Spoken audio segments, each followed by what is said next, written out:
అందరికీ నమస్కారం.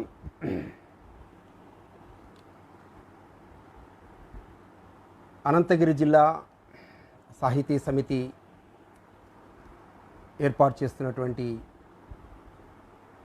ఈ సాహితీ కార్యక్రమాలు ఇప్పటికే 2-3 కార్యక్రమాలు జరిపి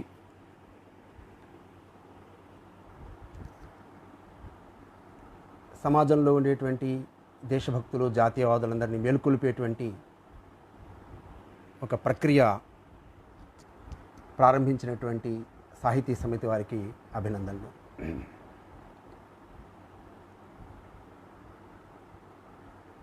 కుమార సంభవంలోని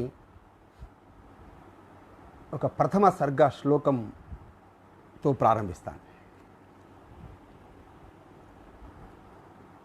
అస్త్యుత్తరస్యాం దిశి దేవతాత్మా, అస్త్యుత్తరస్యాం దిశి దేవతాత్మా, హిమాలయో నామ నగాధిరాజః, పూర్వాపరౌ తోయనిధి విగాహ్య, స్థిత పృథివ్యా ఇవ మానదండ. ఉత్తరాన హిమాలయ పర్వతాలు, దక్షిణాన హిందూ మహాసముద్రం మధ్యనున్న ఈ భారతదేశం పెట్టని కోట వలె, పెట్టని సరిహద్దుల వలె భగవంతుడు ప్రసాదించినటువంటి భారత భూమిది, పుణ్యభూమిది, వేదభూమి అని మనం చెప్పుకుంటుంటాం. హిమాలయాలు మనకి అడ్డుగోడ కాదు, ఎందుకంటే హిమాలయాల్లో దివ్యత్వం ఉంది. ఉత్తరం నుంచి వచ్చేటువంటి అతి శీతల వాయువులన్నింటినీ కూడా ఆపి విదేశీ దురాక్రమణదారుల నుండి వచ్చే ఆక్రమణలన్నింటినీ కూడా ఆపగలిగి, అలాగే హిమపర్వతరాజు మన దేశాన్ని, సంస్కృతిని రక్షిస్తున్నటువంటి ఒక చిత్రం మనకు కనిపిస్తుంది. అలాగే గంగా, సింధు, బ్రహ్మపుత్ర నది వంటి పవిత్రమైన నదులకు జన్మస్థానమై భారతదేశం ఋతుపవనాలపైన ఆధారపడకుండానే సస్యశ్యామలం చేస్తున్నటువంటి ఒక దేవతాత్మ అవి హిమాలయాలు. భారత నాగరికతకు ఒక సాక్షిభూతంగా నిలిచినటువంటి పర్వతాలవి. తూర్పు పడమర దిశల్లో ఉన్నటువంటి సముద్రంలోకి చొచ్చుకుపోయినట్టుగా కనిపిస్తాయి ఈ పర్వతాలన్నీ కూడా. అందుకే ప్రపంచంలో ఉండేటువంటి ఎన్నో నాగరికతలు అంతర్ధానమైపోయాయి, ఎన్నో నాగరికతలు కొత్తగా వెలిశాయి. వాటన్నిటిని చూడగలుగుతున్నటువంటిది ఏకైక పర్వతం, అది దేవతాత్మ హిమాలయ పర్వతాలు అని చెప్పేసి కుమార సంభవంలో పేర్కొంటుంటారు. అటువంటి భారతదేశం, ప్రాచీనమైనటువంటి భారతదేశం, అటువంటి ప్రాచీనమైనటువంటి భారతదేశాన్ని ఈ రోజున 130 కోట్ల మంది భారత ప్రజలు, ప్రపంచంలో 195 దేశాల్లో నివసిస్తున్నటువంటి భారత ప్రజలు ఈరోజు సగర్వంగా చెప్పుకునేటువంటి, సగర్వంగా స్మరించుకునేటువంటి దినం చికాగో ప్రసంగానికి మారుపేరుగా నిలిచినటువంటి స్వామి వివేకానంద. స్వామి వివేకానంద ఒక విశ్వ విజేతగా మనం పిలుస్తుంటాం. స్వామి వివేకానంద ఒక ప్రసంగాలు ఇచ్చేటువంటి ఒక అత్యద్భుతమైనటువంటి వ్యక్తిగా మనం గుర్తిస్తుంటాం. కానీ స్వామి వివేకానంద వెనక ఒక మహాకవి ఉన్నాడనే విషయం చాలామందికి తెలియదు. అతను ఇప్పటివరకు ఇంగ్లీషులో 23 కవితలు రాశాడు, బెంగాల్లో 15 రాశాడు, సంస్కృతంలో రాశాడు. ఆయన కవితా పటిమ చూస్తుంటే ఆయన కవి హృదయం ఎంత లోతైందో మనకు అర్థమవుతుంటుంది. ఓ దైవమా, కొండల పైన, పర్వత శ్రేణుల పైన, అన్ని దిక్కులా, అన్ని చోట్ల నిన్ను వృధాగా వెతికాను, తప్పిపోయిన పసిబిడ్డలా ఒంటరిగా ఏడ్చాను, నువ్వు ఎక్కడికి వెళ్ళిపోయావు నా దైవమా, ఓ నా ప్రేమ అంటూ ఇంగ్లీషులో కవిత రాస్తాడు. ఈ సమాజంలో, భారతదేశంలో ఉండేటువంటి యువతీ యువకుల్ని మేల్కొల్పుతూ తన తోటి సన్యాసులందరినీ కూడా నిద్రలేపుతూ, సూర్యుడు మేఘం చేత కప్పబడితే, ఆకాశం మేఘావృతమై కనిపిస్తే, కాస్త ఓపిక పట్టు ధీరుడా, విజయం తప్పక లభిస్తుంది అంటూ రానున్న ఉజ్వల వైభవ భారతదేశం గురించి కలలు కంటూ ఆ శక్తిని ఎవరు ఆపలేరని చెప్తాడు స్వామి వివేకానంద. ఎందుకంటే భారత వైభవం మళ్ళీ పునర్జీవితం అవుతుంది. అది మహోన్నత బలంతో తిరిగి వస్తుంది ప్రపంచంలో. అది శక్తిగాని శక్తి, అది సంగీతంలో లయించిన తీయదనం, అది పవిత్రమైన కళలో విరామం. కొంచెం ఆలస్యం అవుతుండొచ్చుగాక, మన వైభవాన్ని ఎవరు ఆపలేరని స్వామి వివేకానంద 125 సంవత్సరాల క్రితమే వక్కాణించాడు. అది సంభాషణ మధ్యలో కేవలం మౌనం మాత్రమే, అది చూడబడని అందం మాత్రమే. అది విడిగా నిలబడి ఉన్న ప్రేమ, అది అంతుచిక్కని జ్ఞానం, అది 2 ప్రాణుల నడుమ మరణం, అది సృష్టి ఉద్భవించిన శూన్యం, అది బ్రతుకుకు లక్ష్యం, శాంతి దానికి ఆవాసం అన్నటువంటి మహోన్నత కవిత స్వామి వివేకానందని ప్రపంచంలో ఉన్నతమైనటువంటి కవుల స్థాయిలో నిలబెడుతుంది. సృష్టిపైన, సమాధి స్థితిపైన, శివుడిపైన, కృష్ణుడిపైన, అమ్మవారి పైన, రామకృష్ణ పరమహంస పైన అనేక కృతులు సంస్కృతంలో రాశారు స్వామి వివేకానంద. ఆయన శివుడి గురించి రాస్తారు. అతడి దట్టమైన శిరోజాలలో గంగ గర్జిస్తుంది అంటాడు వివేకానందుడు. అతడి నడుము చుట్టూ సర్పం మెరుస్తోంది అంటాడు వివేకానందుడు. అతడి కనుబొమ్మల్లో జాబిలి తలుక్కుమంటోంది అంటాడు వివేకానందుడు. అతడి తేజోవంతమైన కురులు ఆకాశాన్ని నిండాయి అని గుర్తు చేస్తారు. అతడి సప్తలోకాలు అతడికి తలగతిని ఇస్తున్నాయి. ఒకటి ప్రసంగంలోనే కాదు, సాహిత్యంలో కూడా విశ్వకవిగా వెలుగొందినటువంటి విశ్వకవి నరేంద్రుడి మాత్రమే కాదు, విశ్వకవి స్వామి వివేకానంద. స్వామి వివేకానంద రచనలు కనుక చూసినట్టయితే చాలా ముఖ్యమైనటువంటి ఒక 2 రచనలు మనం గమనిస్తే, అందులో to the 4th of July అనే కవిత అమెరికాకి ఇండిపెండెన్స్ డే లభించినప్పుడు రాసినటువంటి కవిత. అలాగే ద ప్లే ఈజ్ డన్ అని ఒక కవిత రాశాడు. నా ఆట ముగిసింది, జగజ్జనని నన్ను ఎందుకు పిలిచిందో ఈ భూమి మీదికి, ఆ పనిని నెరవేర్చానని చెప్పేసి అనిపిస్తుంది. కట ఆ కార్యం, ఆ లక్ష్యం నెరవేరింది. ద ప్లే ఈజ్ డన్, ఆట పూర్తయిపోయింది, ఆట నెరవేర్చబడింది అంటాడు స్వామి వివేకానంద. అలాగే తన తోటి శిష్యులలో మమేకమై ఉన్నప్పుడు స్వామి వివేకానందుడు ఆ సన్యాసి గీతాన్ని ఆలపిస్తాడు వివేకానందుడు. ఎవరు సన్యాసి అంటే? తనదంటూ ఏమీ లేకుండా పరమాత్మే తానుగా, ఆత్మే తానుగా ప్రపంచంలో విహరించేటువంటి మహోన్నత ధైర్యశాలి సన్యాసి అంటే. అలాంటి ఋషి పరంపరకు చెందినటువంటి సాధువులు, సంతులకు లెక్కలేని మంది భారతదేశంలో ఉద్భవించారు. వాళ్ళు మనకు మార్గదర్శనం చేస్తున్నారు. అలాంటి సాధు సంతులతో, ఆ సాధు సంతుల గురించి రాస్తాడు స్వామి వివేకానంద. ఒకటి ప్రపంచంలో నిత్యమేంటిది, సత్యమేమిటి అంటే ఆ సత్యము ఓంకారం, ఆ సత్యమే పరమాత్మ. ఓం తత్ సత్ ఓం అంటాడు. ఆ సత్యం ఓంకారం అని పిలుస్తాడు వివేకానందుడు. ఎలుగెత్తి పాడరా, ఎలుగెత్తి పాడరా ఓం తత్సతోం, ఎలుగెత్తి పాడరా ఓం తత్సతోం.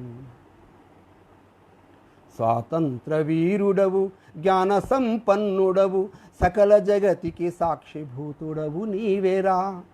ఆకారమే లేదు నామరహితుడవీవు, ఆకారమే లేదు నామరహితుడవీవు, ఆత్మయై అన్నింట వెలుగొంది లేవరా, ఎలుగెత్తి పాడరా ఓం తత్సతోం, ఎలుగెత్తి పాడరా ఓం తత్సతోం. మంచి చేసిన మంచి, చెడ్డ చేసిన చెడ్డ, ఏ విత్తనము వేస్తే ఆ పంట ఏవచ్చు, నీవు చేసిన కర్మ అనుభవించాలిరా, నీవు చేసిన కర్మ అనుభవించాలిరా, కర్మ ఫలమంటనిది ఆత్మయే నిజమురా, ఎలుగెత్తి పాడరా ఓం తత్సతోం, ఎలుగెత్తి పాడరా ఓం తత్సతోం.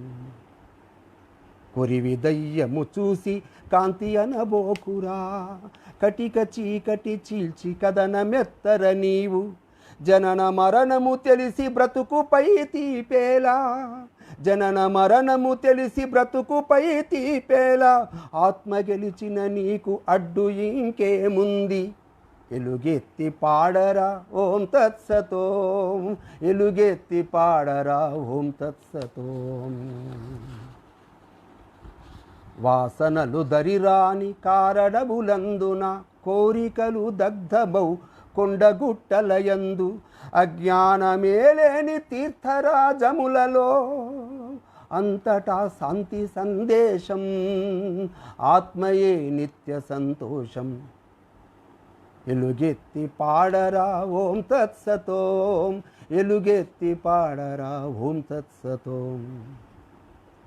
తల్లిదండ్రులెవ్వరు, కొడుకు స్నేహితులెవరు, ఎవరి చుట్టము వీడు ఎవరు శత్రువురా, కలల లోకములో విహరించబోకురా, నిర్గుణమైన ఈ ఆత్మయే నిజమురా, ఎలుగెత్తి పాడరా ఓం తత్సతోం, ఎలుగెత్తి పాడరా ఓం తత్సతోం.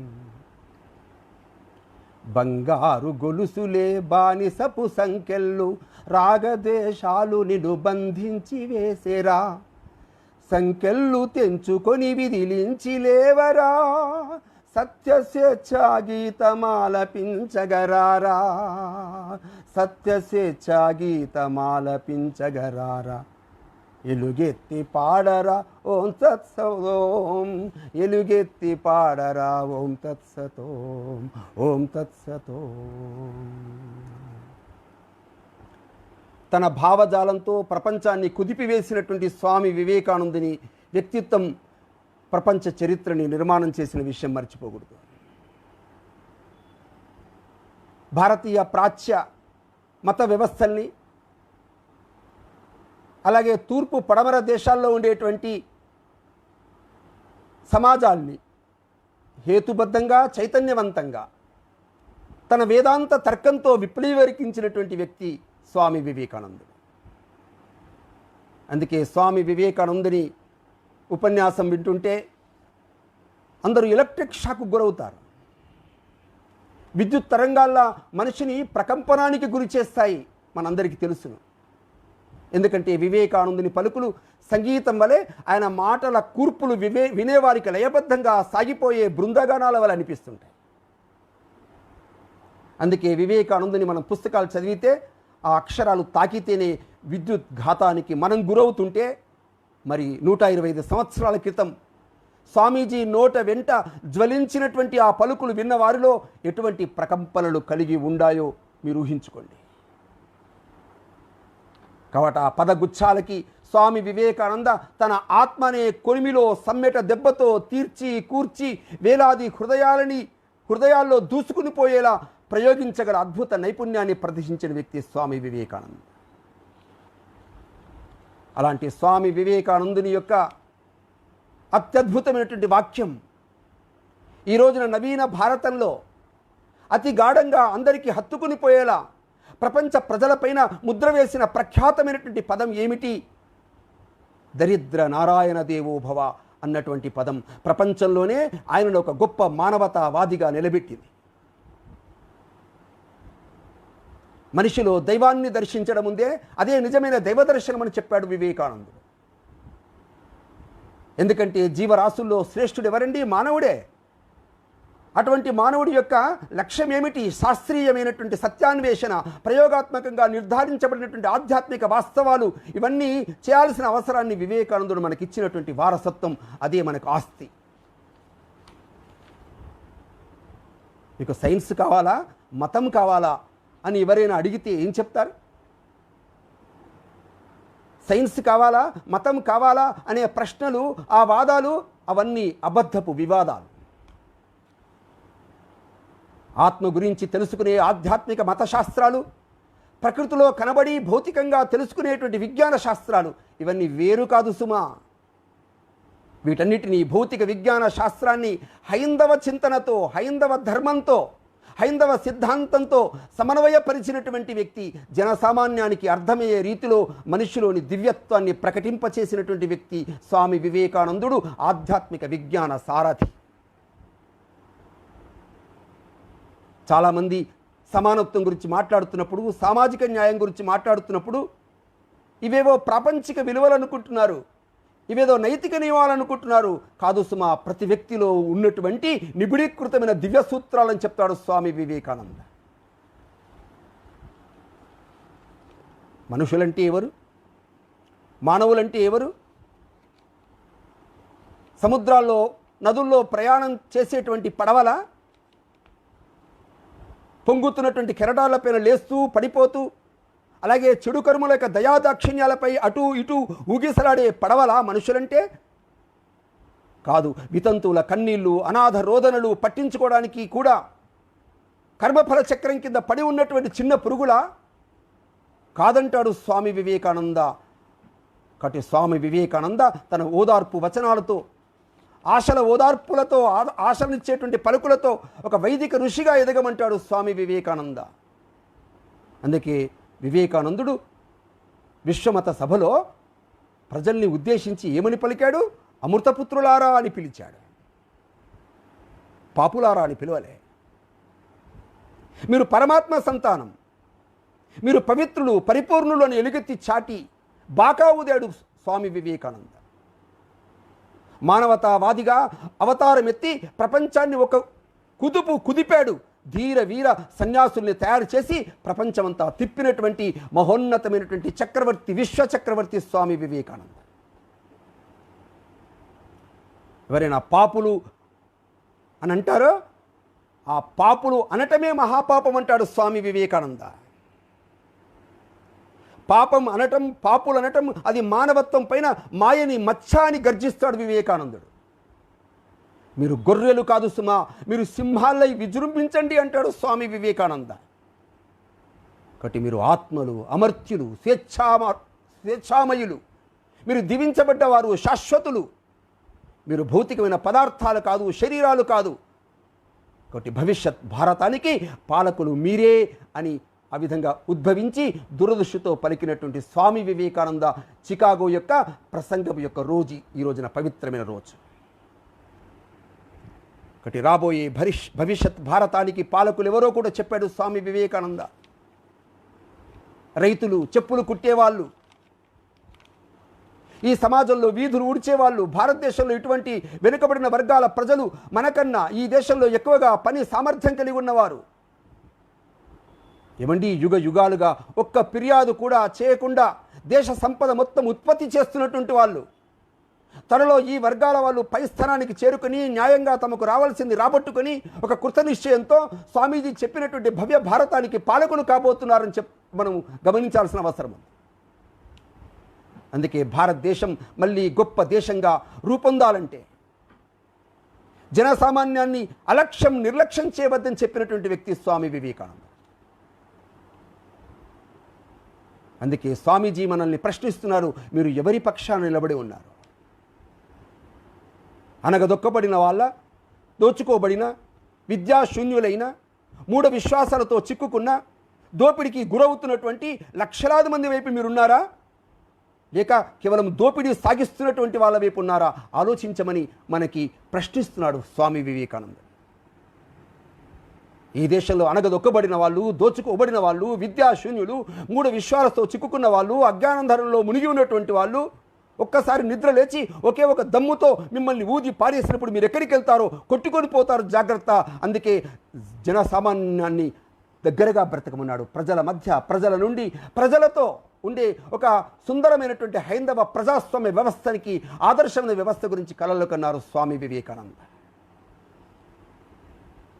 మనందరికీ తెలుసును, శక్తివంతమైన రోమ్ సామ్రాజ్యం ఎవరి చేతుల్లో మట్టుకొట్టుకుని పోయిందో మనకు తెలియదా?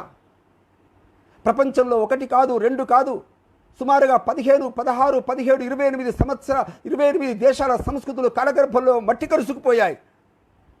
ఇటువంటి స్థితిలో భారతదేశంలో రాబోయే విప్లవానికి నాంది పలికిన వ్యక్తి, శ్రీకారం చుట్టిన వ్యక్తి స్వామి వివేకానందుడు.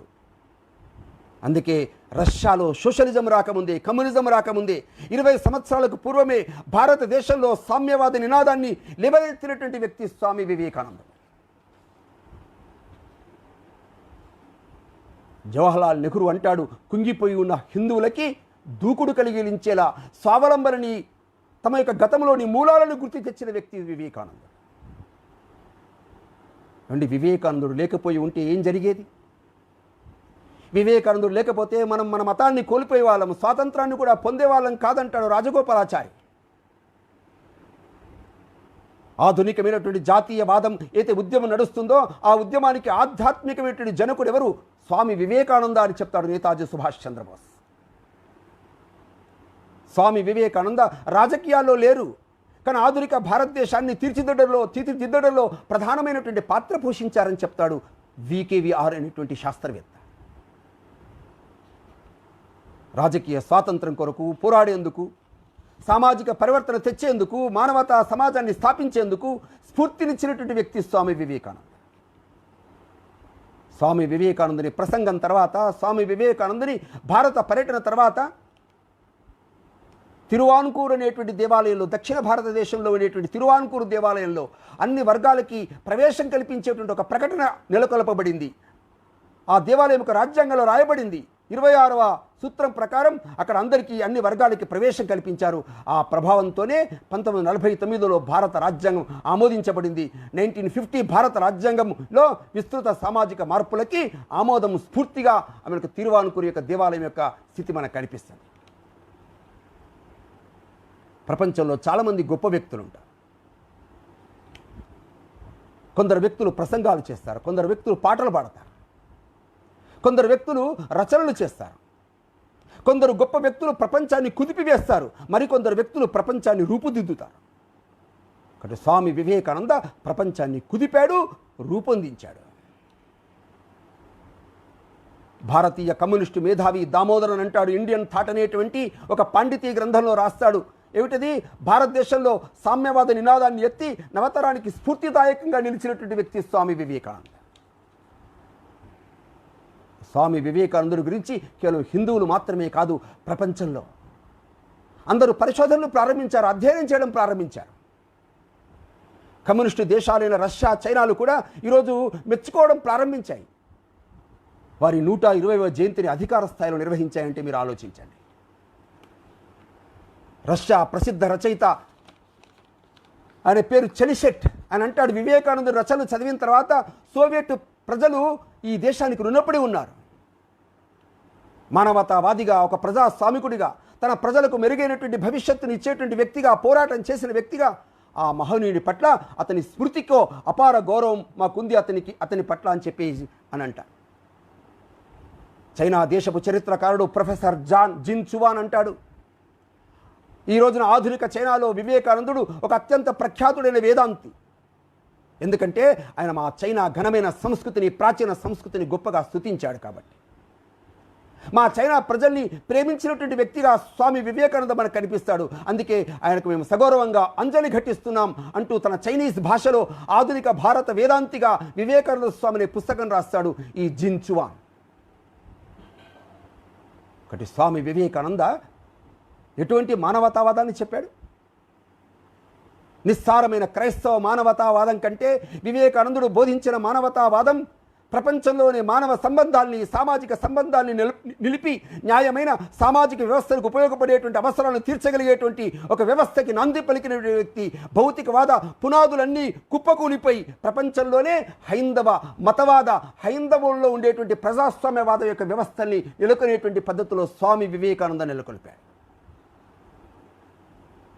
స్వామి వివేకానంద 1863లో పుట్టాడు, 1902లో మరణించాడు. ఆయన బ్రతికింది కేవలం 39 సంవత్సరాలు మాత్రమే. కానీ కాలం గడుస్తున్న కొద్దీ చాలామంది గతించిపోతారు, చాలామంది మరణిస్తారు, దేహం చాలిస్తారు. ఆ తర్వాత వాళ్ళని మర్చిపోతాం.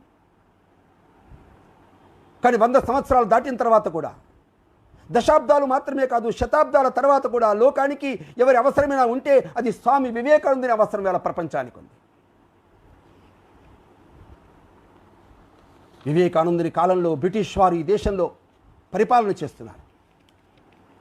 1857 ప్రథమ స్వతంత్ర పోరాటం ఈ దేశంలో 3,50,000 మంది మన యొక్క భారతీయులు ఉరికంబాలెక్కి, సమరపీఠాలెక్కి బలిదానాలు చేసినటువంటి సంఘటన మనకు తెలుసు. 1857 ప్రథమ స్వతంత్ర పోరాటంలో 50,000 మంది ఆంగ్లేయుల్ని తుత్తురేలు చేశారు. కానీ ఆ రోజున మన దేశంలో ఉండేటువంటి కొంతమంది నమ్మక ద్రోహులు మన దేశంలో మన యొక్క ఉప్పు తిని, మన గాలి పీల్చి, మన నీరు తాగినటువంటి వ్యక్తులే నమ్మక ద్రోహం చేసినటువంటి కారణంగా 1857 ప్రథమ స్వతంత్ర పోరాటం ఆ రోజున నిర్దాక్షిణ్యంగా అణిచివేయబడింది. బ్రిటిష్ వాళ్ళు తమ పాదాల వద్ద మన దేశాన్ని నిలిపి ఘర్షణలతో, కల్లోలాలతో ముంచెత్తారు మన దేశాన్ని. కానీ అటువంటి సమయంలో స్వామి వివేకానంద ద్వారా చైతన్య భరితమైనటువంటి ప్రతిస్పందన కలిగి భారతదేశం ఒక ఆధునిక దిశగా పరిణామం చెందేటువంటి చైతన్యవంతుల కాలం రానే వచ్చింది అని చెప్పడం కోసం ఆ చికాగో సభలో జరిగినటువంటి ప్రసంగం యొక్క విషయం మనకు అర్థమవుతుంది. మన దేశంలో ఆంగ్లేయులు ఉన్న కాలంలో హిందూ మతము, సంస్కృతి, మన వేదాంతము, మన సామాజిక వ్యవస్థ ఇంచుమించి అన్నీ కూడా సవాళ్ళకు గురయ్యాయి. ఇంగ్లీషు విద్య నేర్చినటువంటి కొందరు భారతీయులు మన సంస్కృతిని అవహేళన చేశారు. కొంతమంది మర్చిపోయారు. క్రైస్తవ మిషనరీల యొక్క చేసిన దుష్ప్రచారాలతో గందరగోళంలో ఇరుక్కున్నారు. మరికొందరు మేము హిందూ మత ధర్మాన్ని అధ్యయనం చేసి భారతీయుల వారసత్వం పట్ల అభిమానం ఉన్నవారని చెప్పేసి అనుకుంటున్నారు. ఈ విధంగా క్రైస్తవ ఆంగ్ల సమాజంలో మన హిందూ సమాజం ఘర్షణ నెలకొన్నది. హిందూ మతం పూర్తిగా నిర్మూలన పోగలిగినటువంటి స్థితి దాపురించింది. అప్పుడున్నటువంటి ఇంగ్లీష్ పత్రిక, హిందూ పత్రికలు రాశారు, హిందూ మతం చచ్చిపోయిందని చెప్పేసి ఆర్టికల్ రాశారు. సగం నాగరికులుగా దిగజారిపోయారు భారతదేశంలో ప్రజలు. పనికి మాలిన హిందూ జాతిగా మిగిలిపోయే అత్యంత ఒక ప్రమాదకర పతన ధోరణి దేశంలో సంభవించింది ఆ రోజున. అటువంటి స్థితిలో ఒక 19వ శతాబ్దం యొక్క చివరి దశలో 1893 19వ శతాబ్దపు చివరి దశ, అది ఒక అసాధారణమైనటువంటి ఒక అఖిల భారత నాయకుడిగా స్వామి వివేకానంద అవతారమెత్తాడు. ఈ ప్రపంచంలో స్వామి వివేకానంద తనకు అనుకూలంగా తన ప్రభావాన్ని చూపి అన్ని వర్గాలను ఆకట్టుకునేటువంటి భగభగమండేటువంటి కాంక్షలతో, దృఢ నిశ్చయంతో తన యొక్క దిశని విలక్షణమైనటువంటి భావాలకి అనుగుణంగా స్వామీజీ వారసత్వంతో నిలిపేటువంటి పద్ధతిలో భారతదేశాన్ని ఆ విధంగా ముందుకు నడిపాడు స్వామి వివేకానంద. చికాగో ప్రసంగం తర్వాత ఒక ఆధునికమైనటువంటి భారత జాతీయ ఉద్యమానికి రంగం ఏర్పడబడింది. బాలగంగాధర తిలక్ ఈ దేశంలో స్వదేశీ ఉద్యమాన్ని ముందుకు నడిపారు. దేశంలో మూల గ్రామాన లక్షల మంది యువకులు దేశం యొక్క స్వాతంత్రం కోసం భగభగ మండేటువంటి తన యొక్క కాంక్షలతో ముందుకొచ్చినటువంటి సంఘటన మనకు కనిపిస్తాయి. ఒకటి స్వామి వివేకానందని వెనుక ఉండి తీర్చిదిద్దింది ఎవరండి? స్వామి వివేకానందుని యొక్క తండ్రి విశ్వనాథ దత్త. ఇంట్లో నెలకొల్పిన ఉదార వాతావరణం, కుమారులలో అతని కొడుకులో నెలకొల్పినటువంటి ఒక ఆత్మవిశ్వాసం వల్ల నరేంద్రుడు గొప్పవాడయ్యాడు. విశ్వనాథ దత్త నెలకొల్పినటువంటి ఆ ఉదార స్వభావం కారణంగా నరేంద్రుడు రాజుల భవనాల్లో నివసించగలిగాడు, బిచ్చగాళ్ళు ఉండేటువంటి గుడిసెల్లో కూడా జీవించగలిగాడు, ఒకే రకమైన మానసిక స్థితితో బ్రతకగలిగాడు. తల్లి భువనేశ్వరి దేవి గురించి స్వామి వివేకానంద అంటాడు, నేను ఏమాత్రం జ్ఞానాన్ని ఆర్జించుకున్నా అందుకు నా తల్లికి నేను రుణపడి ఉన్నాను. అందుకే ఆ తల్లిదండ్రుల యొక్క రుణాన్ని తీర్చుకోలేనటువంటి స్థితిలో స్వామి వివేకానంద అమ్మ నాన్నల నుండి జ్ఞానాన్ని పొందాడు, సంస్కారాన్ని పొందాడు. ప్రభావానికి లోనై ప్రపంచంలో గొప్ప వ్యక్తిగా తరయ్యాడు. నరేంద్రుడు కేవలం భారతీయుల యొక్క శాస్త్రాలను మాత్రమే కాదు, పాశ్చాత్యుల యొక్క తర్కశాస్త్రాన్ని తిరిగేశాడు, తత్వశాస్త్రాన్ని చదివాడు, తర్కశాస్త్రాన్ని చదివాడు. అప్పుడు ఉండేటువంటి కవులు, రచయితలు స్పెన్సర్ అని, కౌంటర్ అని, హేగర్ అని, అగస్టే అని, కామ్టే అని ఇలాంటి గొప్ప గొప్ప వ్యక్తుల యొక్క విషయాలను జీర్ణం చేసుకున్నాడు. తత్వశాస్త్రాన్ని, వైద్య శాస్త్రాన్ని, యోగ శాస్త్రాన్ని అవగాహన చేసుకున్నాడు స్వామి వివేకానంద. కవిత్వం పట్ల ఆకర్షితుడయ్యాడు. షెల్లీ రాసినటువంటి కవితకు ఆనందపరశుడయ్యాడు. ఒక ఆనంద పారవశ్య ద్రష్టగా వరుసవర్తిని తన యొక్క కవితా గగనంలో గొప్ప నక్షత్రంగా పేర్కొన్నాడు స్వామి వివేకానంద. ఒకటి స్వామి వివేకానంద 19వ శతాబ్దంలో ఒక జాతీయోద్యమ ప్రగతికి జనకుడయ్యాడు. ఈ దేశం మార్చాలి, ఈ ప్రపంచాన్ని మార్చాలి అనేటువంటి పట్టుదల, ఆ పట్టుదలకు తోడైనటువంటి తీవ్రమైనటువంటి దేశభక్తి, దానితో పాటు భారతదేశం యొక్క ధార్మిక సాంస్కృతికమైనటువంటి వారసత్వం పట్ల గర్వం. ఆంగ్లేయుల కాలంలో ఆర్థికంగా చితికిపోయాం. ఈ దేశంలో ఉండేటువంటి చేతి వృత్తుల వాళ్ళకి వేలు నరికేశారు, వృత్తి నిపుణుల యొక్క చేతులు నరికేశారు, దరిద్రులయ్యారు ఈ దేశం. ఈ దేశంలో రైతులు కూలీలయ్యారు. స్వామి వివేకానంద ఇవి చూసి చెలించిపోయాడు. కరువులు మళ్ళీ మళ్ళీ వచ్చి అనేక ప్రాణాలని బలి తీసుకున్న ఈ దేశంలో పేదల సేవలోనే పరమాత్ముడున్నాడని దర్శించి దరిద్ర నారాయణ దేవోభవ అంటూ పిలుపునిచ్చాడు స్వామి వివేకానంద. అలాంటి స్వామి వివేకానందని గొప్ప మానవతావాదిగా తీర్చిదిద్దినటువంటి వాళ్ళు ఎవరండి? రామకృష్ణ పరమహంస. నా ఆలోచనలలో, నా మాటలలో, పనులలో నేనేమైనా సాధించి ఉంటే ఆ ఘనత నాది కాదు, రామకృష్ణ పరమహంసదని ప్రకటించిన వ్యక్తి స్వామి వివేకానంద.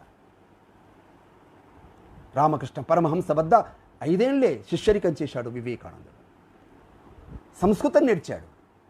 దేశ విదేశాల్లో ఉండేటువంటి వైజ్ఞానిక, కళాత్మక, సామాజిక చింతనకి మొత్తం కూడా కరతలామలకం చేసుకున్నాడు వివేకానందుడు.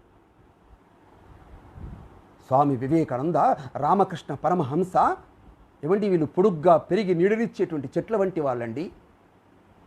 భూమాత గర్భం నుండి పోషణ పొంది వెచ్చని సూర్యరశ్మిలో చల్లని జలులతో పెరిగి తమలోని ప్రాణశక్తితో బలంగా నిలకడగా పెరిగి కోరిన వారందరికీ ఆశ్రమించేటువంటి పద్ధతిలో తమ నైపుణ్యంతో, తమ ఘన విజయాలతో సమాజానికి మేలు చేసినటువంటి సత్పురుషుడు రామకృష్ణ పరమహంస స్వామి వివేకానంద. స్వామి వివేకానందుని పూర్వనామం మనందరికీ తెలుసు, నరేంద్రుడు. కలకత్తాలో జన్మించాడు. 10 మంది సంతానం. తండ్రి న్యాయవాది, తల్లి శివభక్తురాలు. కొంటె పనులు చేసేవాడు, కానీ అంతకంటే ధ్యానం పట్ల ఆసక్తిని పెంచుకున్నవాడు. అతని ఏకాగ్రత, జ్ఞాపక శక్తి అద్భుతం, పరమాద్భుతం. అతని గొప్పవానిగా ఎవరు తీర్చిదిద్దారు? అతనిలో ఉండేటువంటి సంశయం, అతనిలో ఉండేటువంటి శంక, అతనిలో ఉండేటువంటి సందేహం, అతనిలో ఉండేటువంటి ప్రశ్న ఏమిటది? మీరు దేవుణ్ణి చూశారా? మీరు దేవుణ్ణి చూశారా అనే ప్రశ్న అన్వేషణతో మొదలైంది. ఆయన రామకృష్ణ పరమహంస వద్దకు తీసుకెళ్ళింది. రామకృష్ణ పరమహంస అంటాడు, నేను భగవంతుని చూస్తున్నట్టే, నిన్ను చూస్తున్నట్టే భగవంతుని చూస్తున్నాను. ఆ ఒక్క మాట, ఆ పరమహంస మాట వివేకానందుని మనసులో నాటుకుంది. అప్పుడు వివేకానందుని వయస్సు ఎంతండి? 18 సంవత్సరాల వయస్సు. ఒక చదువురాని వ్యక్తి, ఒక విచిత్ర వ్యక్తిగా కనిపించే పరమహంస సంతకం పెట్టమంటే రామకృష్ణ అని పెట్టమంటే రామకిస్తో అని పేరు పెట్టేటువంటి ఒక నిరక్షర కుక్షి. కానీ ఒక నమ్మకమైన శిష్యుడిగా శిక్షణనిచ్చాడు వివేకానందుడికి. స్వీయ మోక్షము కాదు, నేను ఒక్కడే భగవంతుని దగ్గరికి వెళ్ళేటువంటి మోక్షము కాదు సుమా, ఉన్నతమైనటువంటి లక్ష్యాన్ని సాధించాలి, విదేశాలకి, యావత్ ప్రపంచానికి నీవు హైందవ వేదసారాన్ని బోధించాలని చెప్పి తన సర్వశక్తుని ధారపోసి అతని వారసునిగా ప్రకటించిన వ్యక్తి స్వామి వివేకానందుడు. గురువు మరణించిన తర్వాత శిష్యులకు తానే నాయకుడయ్యాడు. ఆ శిష్యులంతా యువకులే, చాలామంది కళాశాల విద్యార్థులే. హిమాలయాల నుండి మొదలుకొని కన్యాకుమారి వరకు దేశమంతా అధిక భాగం కాలినడకన పర్యటించాడు వివేకానందుడు. అన్ని వర్గాల ప్రజల్ని, అన్ని వర్గాల యొక్క ప్రజల యొక్క జీవన స్థితిగతుల్ని ప్రత్యక్షంగా చూశాడు. ఏముంది, ఎక్కడ చూసినా దైన్యం, ఎక్కడ చూసినా దారిద్రం అతన్ని కదిలించి వేశాయి. గత వైభవ చరిత్ర పతనావస్థతో అతని కళ్ళ ముందు కనబడింది. కన్యాకుమారి చేరుకొని 3 పగళ్ళు 3 రాత్రులు కన్యాకుమారి శిలపై కూర్చుని ధ్యానంలో గడిపాడు. తను ఉన్నతమైనటువంటి తన యొక్క పరమ వైభవమైనటువంటి మాతృభూమి వైభవ శిఖరాల నుండి పతనావస్థలోకి లోతుల్లోకి పడిపోతున్నటువంటి విషయాన్ని గ్రహించాడు. అతని బెంగాల్ గురించి మాట్లాడలే, మహారాష్ట్ర గురించి మాట్లాడలే, ఒక పంజాబ్ గురించి మాట్లాడలే. సమస్త భారతీయుల గురించి ఆలోచించాడు. సజీవంగా సమగ్రంగా భారత్ని దర్శించాడు. భారత జాతీయ జీవన ఉద్యమానికి ప్రాణశక్తిని అందించాడు. తన యొక్క రక్తధారతో హిందూ మతమే ముఖ్యమైనదని వాస్తవాన్ని గుర్తించాడు. ఋషి సంస్కృతిని మళ్ళీ ప్రపంచంలో ప్రవచించినటువంటి వ్యక్తి స్వామి వివేకానంద. అమెరికా చికాగోలో విశ్వమత సభలో జరుగుతున్నటువంటి విషయం తెలుసుకుని కేవలం హిందూ మత ప్రతినిధిగా పాల్గొనడం ఒక్కటే కాదు అతని ఉద్దేశం. విశ్వమత సభ అతని ధ్యేయం కాదు, అది మార్గ మధ్యంలో తారసపడ్డ ఒక ప్రవేశ ద్వారం మాత్రమే. ఆ యొక్క విశ్వమత సభ ఎందుకు ఏర్పాటైందో తెలుసా అండి? ప్రపంచంలో క్రైస్తవ దేవుడే నిజమైన దేవుడు, క్రైస్తవ మతం ఒక్కటే సత్యమైన ముక్తి మార్గం అని చెప్పదలుచుకోవడం కోసం విశ్వమత సభ ఏర్పడిందనే విషయం గుర్తుంచుకోవాలి. కానీ పాపం వారిని ఊహించిన విధంగా పాపం బద్దలైంది, కలలు కలలైపోయాయి. 7,000 మంది సభికులు, ప్రపంచంలో నుంచి వచ్చినటువంటి 10 మతాలకు చెందిన ప్రతినిధుల మధ్యలో స్వామి వివేకానంద ఒక్కసారి ప్రత్యక్షం కావడంతో భారత్ నుండి వచ్చినటువంటి జ్ఞాన తేజస్సుని దర్శించి పాశ్చాత్య ప్రజలు పొంగిపోయారు. ఆ తేజస్సు ఎటువంటి తేజస్సు అండి?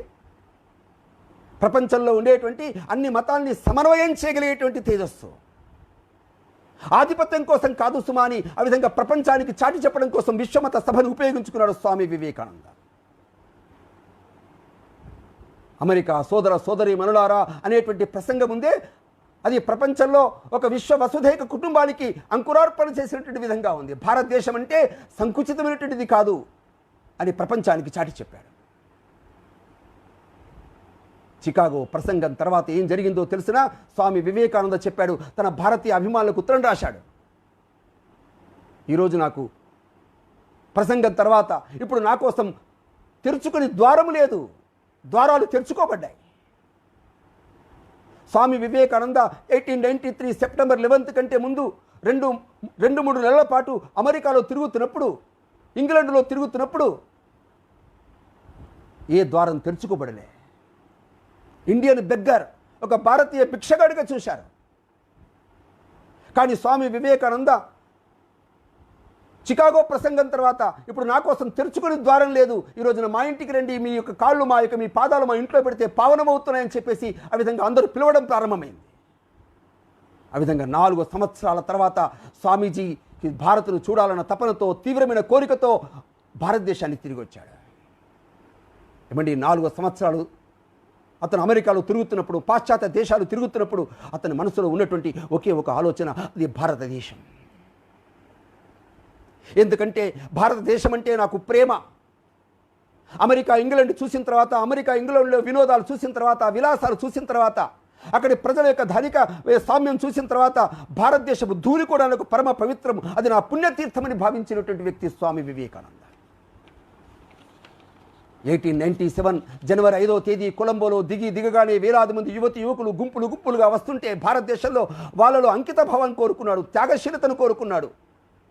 ఆధునిక కాలానికి అవసరమైనటువంటి హిందుత్వాన్ని నిర్మాణం చేయాలని చెప్పాడు స్వామి వివేకానంద.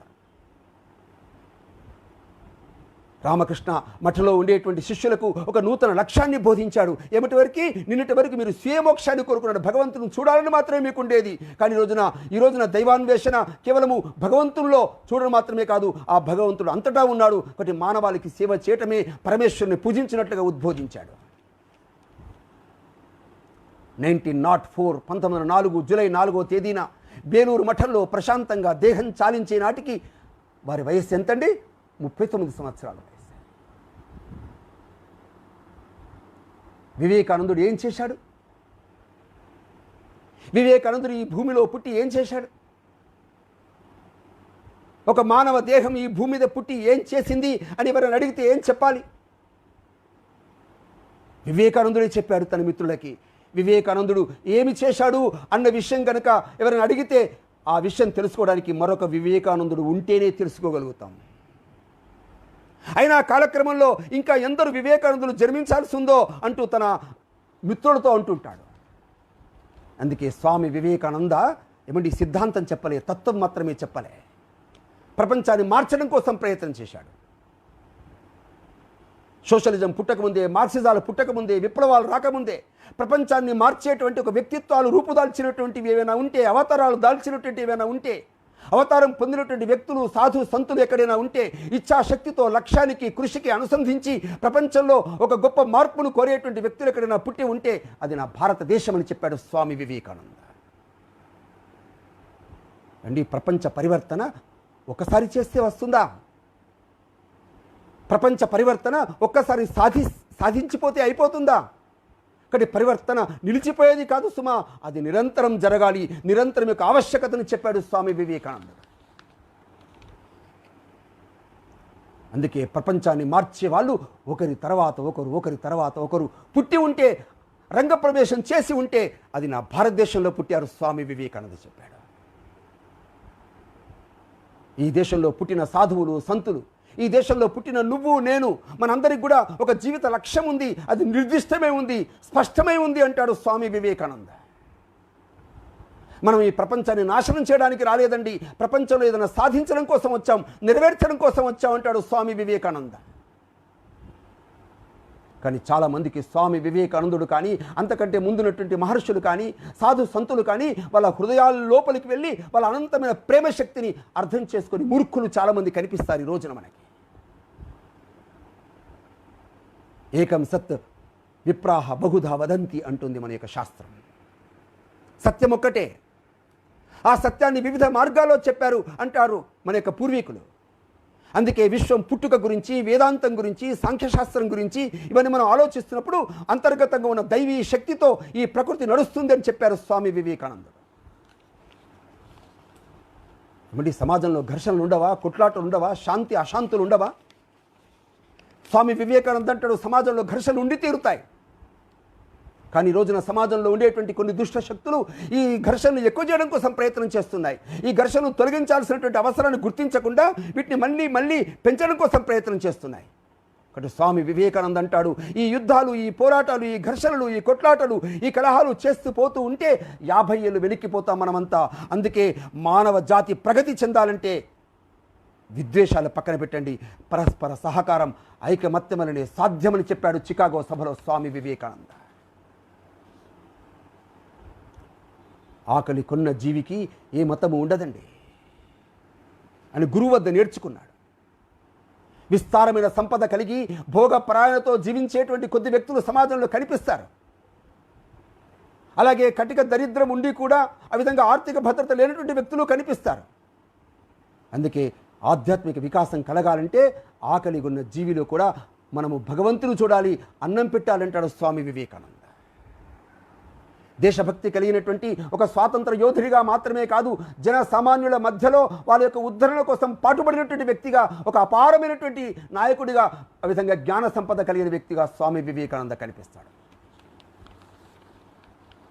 అసలు రొట్టె లేకపోవడం కంటే సగము రొట్టె ముక్కనైనా ఇవ్వండి, అది మంచిదే అంటాడు స్వామి వివేకానంద.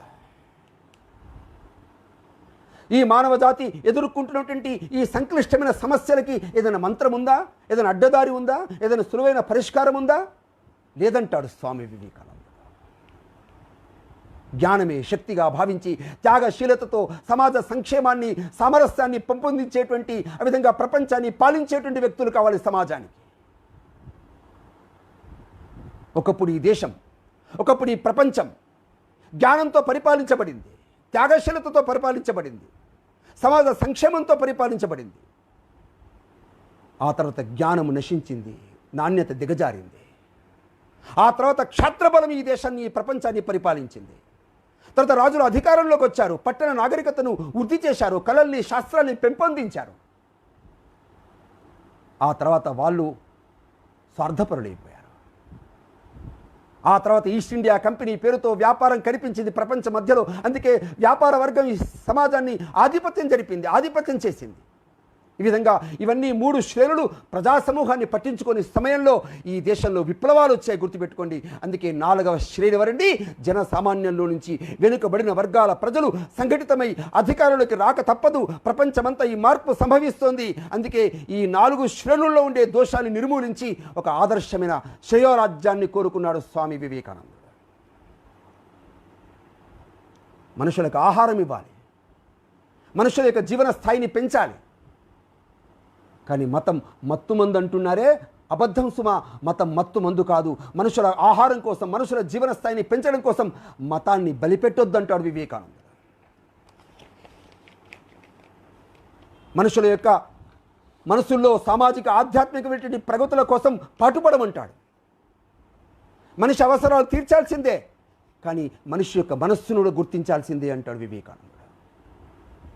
జాతీయ సమస్యలకు పరిష్కారం వెతకాల్సి వచ్చినప్పుడు ఉన్నత స్థానంలో ఉన్న వాళ్ళని కిందికి లాగడం కాదు సుమా, దిగువ ఉన్నటువంటి వారిని పైకి లేపాలంటాడు వివేకానందుడు.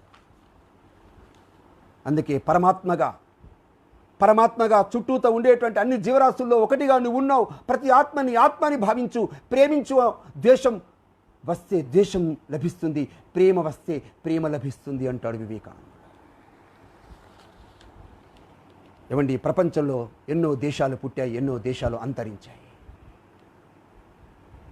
ప్రపంచంలో ప్రతి దేశం ఎందుకు పుడుతుంది? స్వామి వివేకానంద చెప్తాడు, ఏమండి, ఏ లక్ష్యము లేకుండా, ఏ ధ్యేయము లేకుండా పుట్టినటువంటి దేశాలన్నీ కూడా కాలగర్భంలో కలిసిపోతాయి త్వరగా. ఒకటి భారతదేశం పుట్టలేదండి, భారతదేశం పుట్టించబడింది. భారతదేశానికి తనదైన లక్ష్యం ఉంది. భారతదేశానికి తనదైనటువంటి గతంతో విశిష్టతని, వ్యక్తిత్వాన్ని రూపుదిద్దుకొని ఉంది.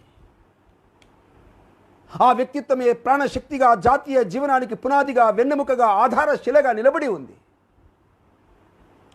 జాతీయ లక్ష్యాలు నెరవేర్చడానికి కోసం ఈ మన యొక్క పూర్వీకులు మనకి నియమాలు ఏర్పరిచారు, ప్రకృతి నియమాలు ఏర్పరిచారు. సాంఘికమైన ఆచారాలు, సంప్రదాయాలు మనకు కలిగించారు. ప్రకృతి నియమాలు వాటికి తోడ్పడ్డాయి. మనకు మేధస్సులు ఇచ్చారు, శ్రేష్టపరమైన మార్గదర్శనం చేశారు. ఏమండి, ఆచారాలు పక్కకెళ్ళిపోవచ్చు, సంప్రదాయాలు కనుమరుగు కావచ్చు, కానీ జాతీయ లక్ష్యం నెరవేరాలి. ఆ జాతీయ లక్ష్యం దెబ్బతింటే మాత్రం ఈ జాతి చచ్చిపోతుంది. అందుకే మన జాతీయ లక్ష్యం ఉందే, అది త్యాగము, అది సేవ, అది వసుధైక కుటుంబకం. లోకా సమస్త సుఖినో భవంతు, సంగచ్చద్దం సమదద్దం సంభవ మనాంసి జానతాం, అందరం కలిసి నడుద్దామనేటువంటి భావన. ఇవి ఆర్థికపరమైనవి కాదు. ప్రతి దేశానికి ప్రధానమైనది ఆర్థికం కావచ్చు, కానీ నా దేశానికి మాత్రం ఆర్థికం కాదు. నా దేశానికి ప్రధానమైనది ధర్మం, ఆధారం. విశ్వ మానవ వ్యవస్థగా రూపుదిద్దాల్సినటువంటి సర్వే భవంతు సుఖినః అనేటువంటి కోవకు చెందినటువంటి ధర్మం నాది. ఈ రోజున ప్రపంచంలో, ముఖ్యంగా భారతదేశంలో నా భారతీయ సంస్కృతి మూల్యాన్ని భగ్నం చేయడం కోసం భౌతికవాద భావజాలంతో దాడులు చేస్తున్నారు. మన దేశ ప్రజల యొక్క బుర్రల్ని ప్రక్షాళన చేస్తున్నారు. దేవుడి పైన, ఆత్మ పైన, మన యొక్క ఉత్తర గతులపైన నమ్మకాన్ని ధ్వంసం చేస్తున్నారు. హింసాత్మక చర్యలకు పూనుకుంటున్నారు. దేశ విద్రోహ కార్యకలాపాలను ప్రేరేపిస్తున్నటువంటి వ్యక్తులు కనిపిస్తున్నారు. కాబట్టి స్వామి వివేకానంద వాళ్ళందరినీ ఆ రోజునే ఏమండి 120 సంవత్సరాల క్రితం హెచ్చరించాడు. రాబోయే ప్రపంచం భారత ప్రపంచం, రాబోయే శతాబ్దం భారతీయ శతాబ్దం. మీకు తెలిసిన రసాయన శాస్త్రం, కెమిస్ట్రీ ఏం చేస్తుంది? ఇతర ప్రకృతి విజ్ఞాన శాస్త్రాల భౌతిక ప్రపంచానికి చెందినటువంటి విషయాన్ని, సత్యాన్ని అన్వేషిస్తుంది. మరి మతం ఏం చేస్తుంది? మతము తాత్విక ప్రపంచానికి చెందినటువంటి సత్యాల్ని అన్వేషిస్తుంది. కొందరు అంటారు సైన్స్ పెరిగితే మతం బలహీనపడుతుంది అంటుంటారు. కానీ నా దేశంలో హిందూ జాతి తర్కము, తత్వశాస్త్రం సహాయంగా మనస్సును అధ్యయనం చేయడంలో ముందుకు వెళ్ళింది భారతదేశం. మీకు తెలిసిన భారతదేశంలో మనిషి యొక్క స్వభావంలోనే మతం ఉంది. మతం అంటే భయం కాదు. చాలామంది మతం అంటే భయం అనుకుంటున్నారు. నిజమే, ప్రారంభంలో కొంచెం భయం ఉండొచ్చు కాక అది నెమ్మదిగా జ్ఞానానికి దారితీస్తుంది, ఆ తర్వాత ఉన్నత ఆలోచనలకి దారితీస్తుంది, ఆ తర్వాత ఆ యొక్క మతంలో పరిపూర్ణ ప్రేమ లభిస్తుంది, భయాల్ని భ్రమల్ని దూరం చేస్తుంది. అది నా యొక్క హిందూ ధర్మం. ప్రపంచంలో ఈ రోజున విర్రవీగుతున్నటువంటి సెమెటిక్ మతాలు మనకు కనిపిస్తున్నాయి. ఇస్లాం, క్రైస్తవాలు తమ మతమే సత్యమని, ఇతర మతాలు అసత్యమైనవని అసహనాన్ని ప్రదర్శిస్తున్నాయి. కానీ నా హిందూ ధర్మం తండ్రిని ప్రేమించింది, తల్లిని కూడా ప్రేమించింది. కేవలం తల్లిని తండ్రిని మాత్రమే కాదు, దేవుడు సృష్టించిన అన్ని జీవుల్ని ప్రేమించింది నా యొక్క భారతదేశం, నా మతము. ఏమండి, సెమెటిక్ మతాలు రాబోయే స్వర్గం గురించి ఆలోచిస్తున్నాయి. రాబోయే స్వర్గాన్ని గురించి ఆలోచిస్తూ ప్రస్తుత కాలాన్ని నరకమయం చేస్తున్నాయి. ప్రస్తుత సమయాన్ని హింసతో, సంఘర్షణతో, రక్తపాతంతో నరకాన్ని సృష్టిస్తున్నాయి. కానీ హిందూ ధర్మం దేవుణ్ణి చూడాలని ఉంటుంది. కానీ కేవలం స్వర్గము కాదు సుమా, పరమేశ్వరుని చేరుకోవాలనుకుంటుంది.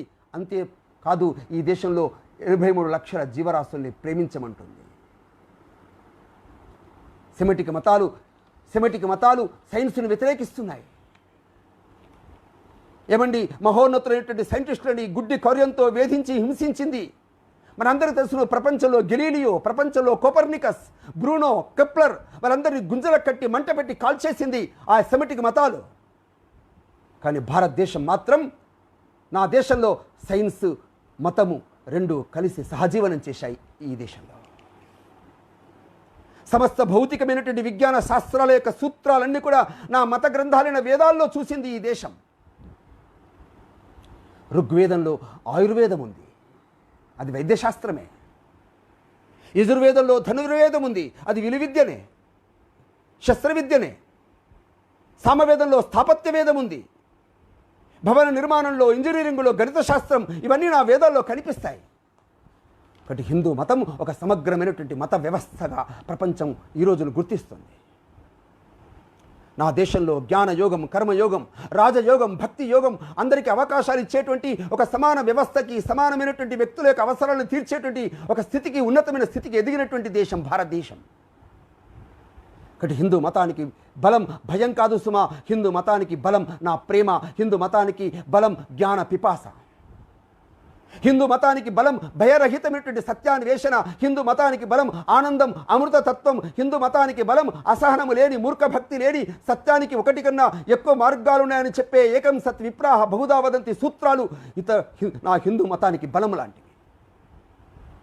కాకపోతే నా హిందూ మతం ఇతర మతాల వలె దుర్భేద్యమైంది కాదు సుమా. ఎందుకంటే నా హిందూ మతం ఎప్పటికప్పుడు సంస్కరించబడుతుంది, ఎప్పటికప్పుడు ప్రజల్ని రక్షిస్తూ వస్తుంది నా దేశం.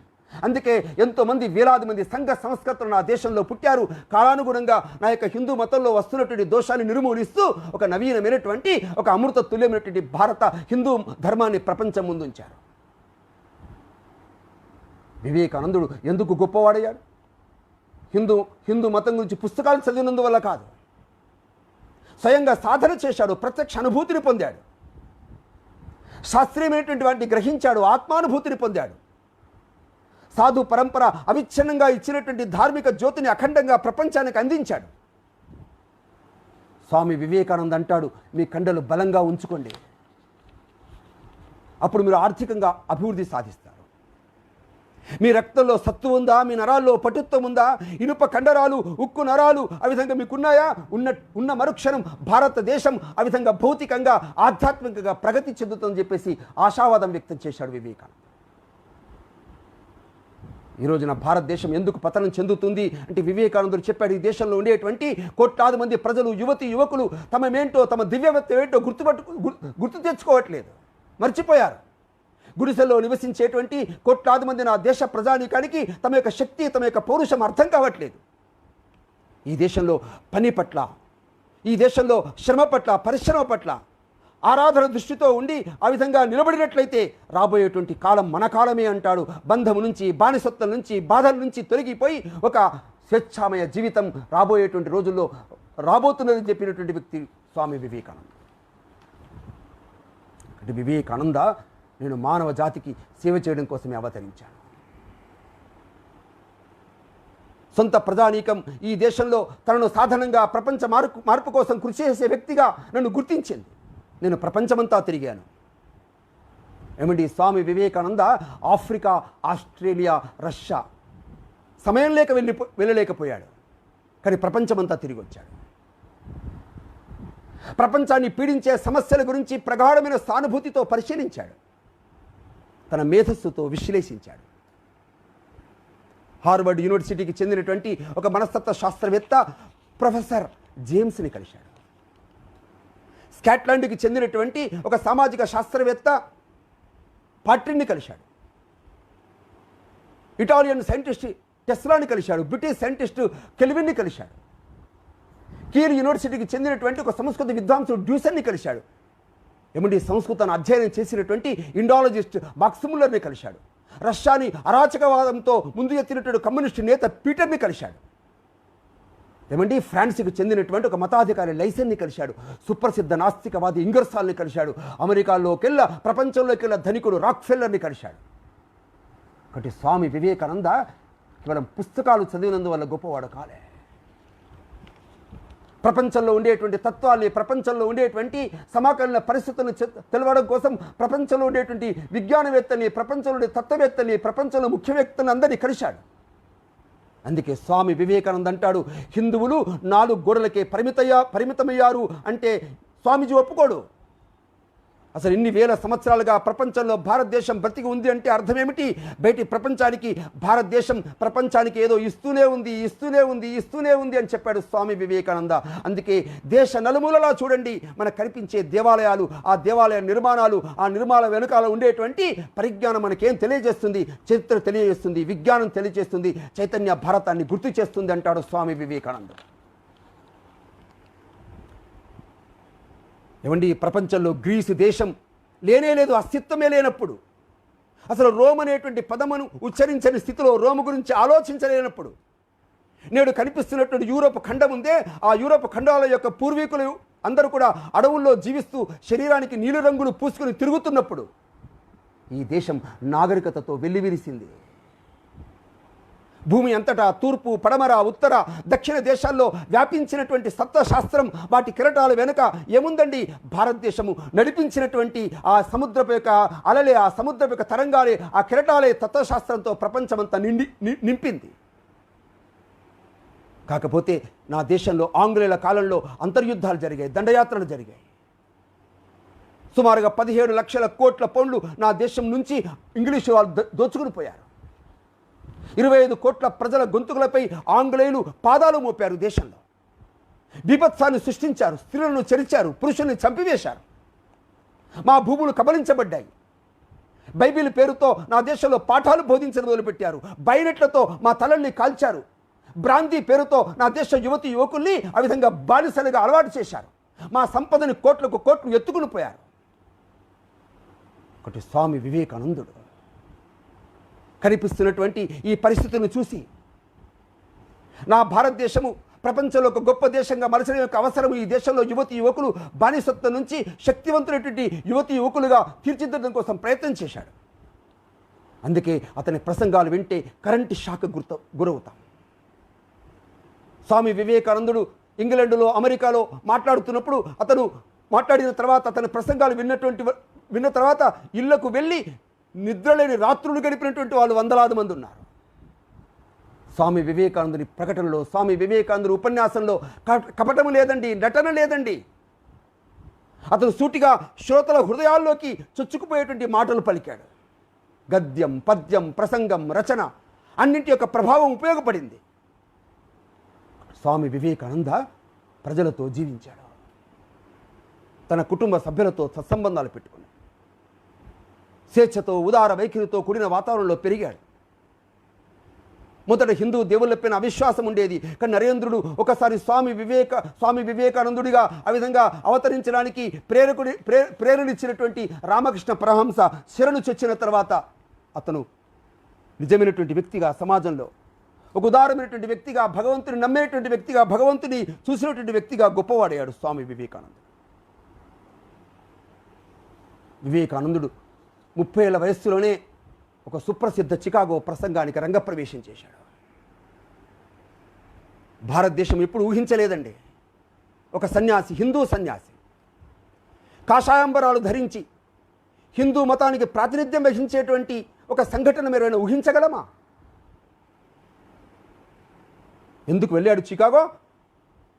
ఒకటి, నా దేశం, నా భారతదేశం ఇతర దేశాల నుంచి దూరంగా ఒంటరిగా ఉండకూడదు, ఐసోలేషన్తో ఉండకూడదు, విస్తరణయే జీవితం, కుంచుకుపోవడం మరణం, ఏకాకితనాన్ని ఛేదించడం కోసం వెళ్ళాడు స్వామి వివేకానంద. హిందూ సమాజం మగత నిద్రలో ఉన్నప్పుడు ఆ నిద్రపోతున్నటువంటి ఆ యొక్క భారతదేశాన్ని ఒక యువ సన్యాసిగా, ఒక హిందూ సన్యాసిగా పిలుపుతో శృంగనాథం వల్ల వినిపించాడు. హిందూ మతానికి దూకుడు తీసుకొచ్చాడు. సోదరులారా, భారతీయుల భయంకర దారిద్ర్యాన్ని, దుఃఖాన్ని నా కళ్ళతో నేను స్వయంగా చూశాను. నేను వేదన చెందాను, కన్నీటిని ఆపుకోలేకపోయాను. భారత ప్రజల యొక్క పేదరికం, భారత ప్రజల యొక్క బాధల్ని తొలగించడం, కేవలం మతాన్ని బోధించడం నిరర్థకం. వారికి విముక్తి కలిగించే మార్గాల కోసం అన్వేషించండి. నేను అందుకోసమే ఆ అన్వేషణలో అమెరికాకు వచ్చాను. నిద్రిస్తున్నటువంటి తిమింగలాన్ని నిద్రలేపడం ఉందే, దానికోసం వచ్చాడు స్వామి వివేకానంద. ఆ నిద్రిస్తున్న తిమంగళం ఎవరో కాదు, అది నా భారతదేశం. ప్రపంచంలో నిగ్రోల పేరుతో, శ్వేత వర్ణీయుల పేరుతో, జాత్యహంకారం పేరుతో ప్రపంచంలో పాశ్చాత్య దేశాల్లో వర్ణ విచక్షణ జరుగుతున్నటువంటి స్థితి చూశాం మనం. వర్ణ వివక్షతతో ఘర్షణలు చెలరేగుతున్నటువంటి స్థితి చూశాడు స్వామి వివేకానంద. అమెరికాలో క్రైస్తవ మత పిచ్చితో నిలవేరినటువంటి స్థితులు చూశాడు. ఒకటి, జాత్యహంకారము, క్రైస్తవ మత పిచ్చికి నిలవేరినటువంటి అమెరికాలో ఈ యువకుడు, ఈ తుఫాను యువకుడు హిందుత్వం పేరుతో ఒక్క ఉరుమును ఉరిమేలా చేశాడు. అతని మొదటి ధ్యేయం జాతీయత, దేశభక్తి. స్వామి వివేకానంద చికాగో సభలో మాట్లాడుతున్నప్పుడు ఆ యొక్క పాశ్చాత్య ప్రపంచంలో అతను ఏ ధ్వని ఫలకం మీద మాట్లాడాడో, ఏ ధ్వని ఫలకం మీద శబ్దం వచ్చిందో, అతను ప్రసంగం యొక్క వాణి భారతదేశంలో ప్రతిధ్వనించింది. భారతదేశంలో లక్షలాది మంది యువకుల్లో ఆత్మస్థైర్యాన్ని నింపింది. విదేశీ భావదాస్యము నుండి విముక్తి కోసం జాతీయ ఉద్యమాన్ని ఊపందుకుంచుకున్నది. వివేకుడు నవభారత ప్రవక్త అయ్యాడు. భారత జాతికి ఆయన ప్రసంగం ఒక సంజీవని వలె సందేశం ఇచ్చింది. ప్రపంచ మనోవైఖరిని మార్చేసింది స్వామి వివేకానందుని ప్రసంగం. అప్పటి వరకు ప్రపంచం నా మతమే గొప్ప, నా మతమే గొప్ప, నా దేవుడే గొప్ప అని ఆ విధంగా పరస్పరం ద్వేషించుకునేటువంటి మతాల మధ్య చిలిపోయి ఉంది ప్రపంచమంతా. దేనికదే తనే గొప్ప అనుకుంటూ విర్రవీగుతున్నటువంటి ఒక అసహనపు, ఒంటెత్తు పోకరులు కలిగినటువంటి వాతావరణం నెలకొనింది ఆ రోజున. కానీ స్వామి వివేకానంద ఒక హైందవ వేద సారాన్ని, హైందవ సమన్వయ ప్రబోధాన్ని చేస్తున్నప్పుడు అందరినీ కలుపుకుపోయేటువంటి హిందుత్వమే నిజమైన సందేశం అని ప్రపంచానికి చాటి చెప్పాడు. పవిత్రత, స్వచ్ఛత, ఔదార్యం, ఇవన్నీ భారతదేశం ప్రపంచానికి ఇచ్చినటువంటి సందేశాలు. సహాయం చేయండి, యుద్ధం కాదు. మంచిని స్వీకరించండి, వినాశనాన్ని కాదు. శాంతిని నెలకొల్పండి, విభేదాలు కాదు. చికాగో సభలో ఆ ఇచ్చినటువంటి ప్రసంగం యొక్క సందేశాలతో ఆ 10 మతాలకు సంబంధించిన ప్రతినిధులు ఉక్కిరి బిక్కిరయ్యారు. భవిష్యత్తులో రాయబడుతుంది ఇదే. ఏమిటది? పవిత్రత, స్వచ్ఛత, ఔదార్యం కనిపిస్తాయి ప్రపంచంలో. సహాయం చేయండి, యుద్ధం చేయకండి. మంచిని స్వీకరించండి, వినాశనం వద్దు. శాంతి సమన్వయం కావాలి, విభేదాలు వద్దు. అన్ని మతాల యొక్క పతాకాలపై రాయబడేటువంటి రోజులు దగ్గర వస్తున్నాయని చెప్పాడు స్వామి వివేకానంద. ఆ విధంగా లక్షలాది హృదయాల్లో ధ్వనించే గీతానికి ఏకతని, సమన్వయాన్ని బోధించిన వ్యక్తి స్వామి వివేకానందుడు. స్వామి వివేకానందుడు ఒక సంఘటన కార్యదక్షుడు. స్వామి వివేకానందుడు ఈ దేశానికి తిరిగి వచ్చిన తర్వాత ఒక మాట అంటాడు. నేను ఒకరి ప్రేమలో పడ్డాను, ఒక సమ్మోహిని నన్ను తన వలలో పడేసింది అంటాడు. ఎవరా సమ్మోహిని? ఎవరా అందమైన స్త్రీ అనుకుంటారు. కానీ స్వామి వివేకానంద చెప్పాడు, నేను ఎవరి వ్యామోహంలో పడిపోయానో తెలిసినా, ఎవరికి ఆకర్షించబడ్డానో తెలిసినా, అది ఎవరో కాదు, అమెరికా యొక్క ఆర్గనైజేషన్, సంఘటన శక్తి. ఒకటి, భారతదేశం ఈ రోజున 4 కోట్ల మంది ఆంగ్లేయులు ఈ దేశాన్ని పరిపాలిస్తుంటే 40 కోట్ల మంది ప్రజలు అనేక్యతతో జీవిస్తున్నారు. మనని మనం పరస్పరం విమర్శించుకోవద్దు సుమా. సోదరుల అభిప్రాయాన్ని అంగీకరిద్దాం. ఒకరినొకరు విమర్శించుకోవడం అనర్థాలకు దారితీస్తుంది. కాబట్టి మనందరం కలిసి పనిచేద్దాం. మనకే బాధ్యత ఇచ్చినా, ఏ పని ఇవ్వాల్సి వచ్చినా నన్ను మురుగు కాలువలు శుభ్రం చేస్తూ గడపవలసిందని చెప్పేసి కనుక నా గురుతులు చెప్తే, నా యొక్క సోదర శిష్యులు చెప్తే మాట్లాడకుండా దాన్ని పాటిస్తానని ఖచ్చితంగా ఆ విధంగా ఒక క్రమశిక్షణను ప్రకటించినటువంటి వ్యక్తి స్వామి వివేకానంద. స్వామి వివేకానంద తన స్నేహితుల పట్ల, తన యొక్క అభిమానుల పట్ల, తన శిష్యుల పట్ల అభిమానాన్ని చూపించాడు, ప్రేమాభిమానం చూపించాడు. వివేకానందుడు డబ్బు వెంట పడలేదండి. స్వామి వివేకానందుడు డబ్బు పట్ల జాగ్రత్తగా వ్యవహరించాడు. స్వామి వివేకానంద తోటి సన్యాసులతో అంటాడు, మీకు ఇల్లెందుకు, మీకు ఆస్తులెందుకు, ఆకాశమే నీ ఇంటి కప్పు, గడ్డే నీ పరుపు, ఏ అన్నం పానీయం నీకు కలంకం అంటించలేదు, నువ్వు ప్రవహించే నది వలె స్వతంత్రుడివి, సాహసంతుడివైన సన్యాసివి. ఆ విధంగా ఆయన పెరిగింది ఎవరి వద్దండి? మురికి డబ్బుని అసహించుకునేటువంటి, నానపు స్పర్శను కూడా సహించలేనటువంటి రామకృష్ణ పరమహంస వద్ద కదా పెరిగింది స్వామి వివేకానంద. కానీ స్వామి వివేకానంద కాలిఫోర్నియాలో మాట్లాడుతూ ఒక మాట చెప్పాడు. మీకు తెలిసిన 10 సంవత్సరాల కాలము, 1883 to 1893, ఈ 10 సంవత్సరాల కాలము నాకు కనుచూపు మేరులో అంధకారం తప్ప నాకు వెలుగు కనిపించలేదు. అతని వయస్సు ఎంతండి? 20 నుంచి 30 సంవత్సరాల లోపే వయస్సు, 25 సంవత్సరాల వయస్సు అంతే. ఒకరోజు రాత్రి 9 గంటల వరకు భోజనం ఉండేది కాదు, రాత్రి 9 గంటలకు భోజనం చేసేవాడిని. ఒకరోజు ఉదయం 8 గంటలకు భోజనం జరిగితే ఆ రోజంతా నేను పస్తులు ఉండేవాడిని. ఒకసారి 2 రోజుల వరకు నాకు భోజనం లేదు. మరోసారి 3 రోజుల తర్వాత కానీ భోజనం దొరికేది కాదు. ఒకవేళ దొరికితే నాకు ముతక బియ్యం దొరికేది, వాసన వస్తుండేది. నేను భోజనం కోసం ఎంతో దూరం నడిచాను, మంచు కొండలెక్కాను,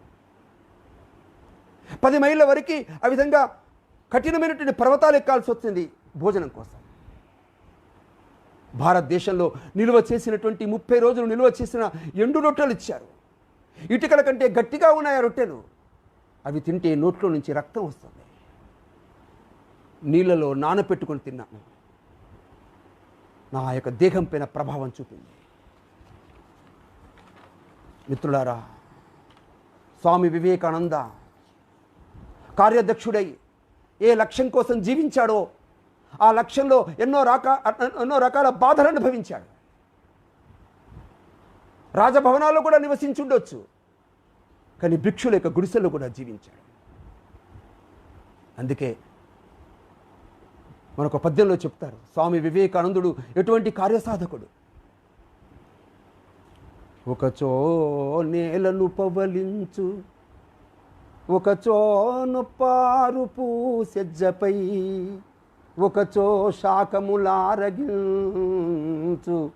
ఒకచో మృష్టాన్న శాల్యోదనం, ఒకచో బొంత ధరించు ఒక్కొక్క తరిన్ యోగ్యాంబర శ్రేణి, లెక్కకు రాని ఎడు కార్య సాధకుడు దుఃఖంబున్ సుఖంబున్ మదిన్. ఇప్పుడు స్వామి వివేకానంద అంటాడు, ధనము నాకు బానిస కాదు. ఒకవేళ ధనము నాకు బానిస కావాల్సిందే, నేను దానికి బానిసని కాదంటాడు స్వామి వివేకానంద. అక్కడ స్వామి వివేకానందుడు అంటాడు, మానవ సంక్షేమం కోసమే, త్యాగం చేయడం కోసమే నేను పుట్టాను. లోకమంతా జగమంతా నాకు కుటుంబం అని భావించాడు స్వామి వివేకానంద. స్వామి వివేకానంద అమెరికాలో తిరుగుతుంటే, ఇంగ్లాండ్లో తిరుగుతుంటే అతని శరీరపు రంగును చూసి ఏమన్నారు తెలిసినా? ఇతను నిగ్రో అనుకున్నారు వివేకానందుని చూసి. అతను చాలా బాధపడ్డాడు. క్షౌరశాలకి, సెలూన్ సెంటర్కి వెళ్తే రానివ్వలేదండి. ఒక దూడకి వెంట్రుకలు కత్తిరిస్తున్నారు సెంటర్లో, కానీ క్షౌరశాలకి వివేకానందుని రానివ్వలేదు. ఎందుకు? నిగ్రో అని చెప్పి. తను నిగ్రోని కాదని మాత్రం చెప్పలేదండి వివేకానందుడు. ఒక స్నేహితుడు అడిగాడు, స్వామీజీ మీరు నిగ్రో కాదు కదా, నిగ్రో కాదని చెప్పవచ్చు కదా. అప్పుడు వివేకానందుడు ఏమంటాడో తెలిసినా? ఏమిటి? నేను కూడా నిగ్రోల్ని కించపరచాలా? నేను కూడా నిగ్రోల్ని కించపరిచి బయటపడి తప్పించుకోవాలా? అలా చేస్తే నా నిగ్రోలకి నేను సోదరుల పట్ల అన్యాయం చేసినట్టు కాదా అని అడుగుతాడు స్వామి వివేకానంద.